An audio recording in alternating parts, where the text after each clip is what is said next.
Solomon, Etta Lou, Juliet, Sophia, Japheth, Vincent. These are on my list of possible baby names, if the time ever comes. If. My little sister and I had a discussion on the topic of marriage and children. We turned it into a sort of would you rather game, those scenarios that no one really wants to choose between. Would you rather be married but have no children, or have children but be a single mom? She chose children, I chose marriage, and sometimes I still mean that. I've known from the age of 5 that I wanted to be a teacher. I didn't play make-believe house, I played make-believe classroom. And I grew into this knowledge in college, finding out what having a passion really meant, not just some career I selected.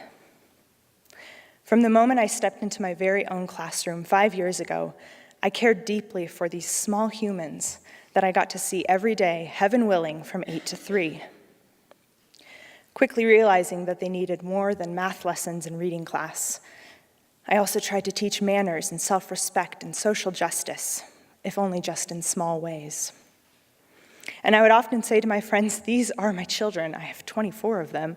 It's enough work. I love teaching, but I'm not a fan of the bureaucracy of the education system. So as 1 year of teaching became 2 and then 3, I also heard myself saying, I don't want to send my own child into this education climate. So I started using the word if. If I ever have any children, if public education ever gets cleaned up, if we stop stressing out kids with testing and standardized expectations. On a radio interview, I heard Roseanne Cash say, borrow from your future. I don't really remember anything else she was talking about, but I think about that piece of wisdom often. Borrow from your future. The possible future, the kind of future I would want to borrow from, one where the ifs become what's real. Education has funding, children are holistic learners with realistic expectations, and I have children? Borrow from your future, the woman said. Well, maybe that works in matters of the heart, and maybe in situations of complications, new experiences, and the like. But my future self as educator, as mother, may be no self.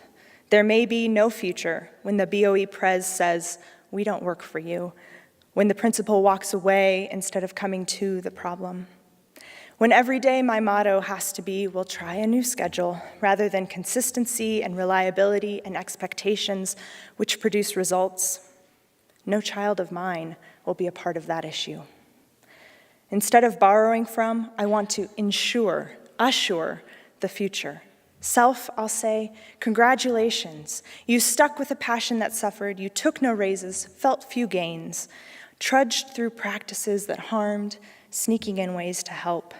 Schedules, assessments, funding, or lack thereof became a cage, but you, your colleagues, those beautiful, brilliant spirits, broke rules, found freedom, made your room space for fair, which is not always equal. Because those bright lights of small humans should not end up behind bars and cages, but in front of classrooms, audiences, boards, on stages. True story, self, I'll conclude. Sometime along the way, you did that. And future child of mine, if/when you exist, I may have to apologize for the state of our nation's state if you feel anxiety to test and rushed through the rest. But if the present is bright, please thank your mama, thank your principal, your daddy who stuck with your mama, the teacher down the hall who's been teaching over 20 years, your great aunt, your friends' parents. Thank your own teacher for sticking with a future that once looked bleak. You are here, after all, and I swore in my early years not to raise you in the education world of that past.